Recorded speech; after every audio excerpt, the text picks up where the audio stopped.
মা যখন আমাকে কোনো কাজ করতে বলতো। বাবা সকাল সকাল স্নানটা করে নিয়েছি, ভালো পুজোটা দিয়ে নি।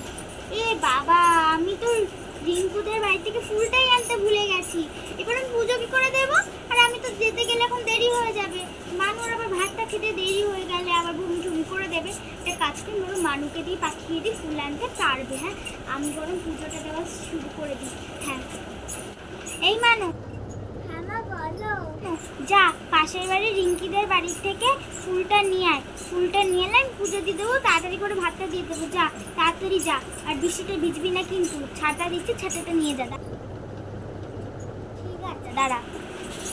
এই নে ছাতা, এই নে প্লাস্টিক। ছাতাটা ভিজে কেন? ছাতাটা ভিজে বাবা এক্ষুনি এনেছে। এই ছাতাটা নিয়ে যাবি। বললো বৃষ্টিতে ভিজে না, কিন্তু আমি একটু ভিজবই। বৃষ্টিতে ভিজিস, আমি কিন্তু তোর মায়ের উফ, এই পাড়া দাদা দিদিদের জ্বালা একটু থাকাও যায় না। মা বলেছে বৃষ্টিতে ভিজে না, আমাকে ছাতা চালাতে গেলে এবার মাকে গিয়ে বলে দেবে। দূর, ভালো লাগে না কিছু।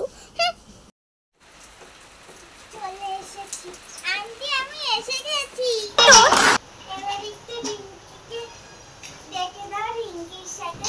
আচ্ছা, এক্ষুনি ডেকে দিচ্ছি, কিন্তু আজকে তো তোমার মা ফুল নিতে আসলো না। মা তো ফুল আনতে পাঠিয়েছিল। তোমার মা তো মা বকবে না, আমি এক্ষুনি যাচ্ছি। ফুলটা দাও।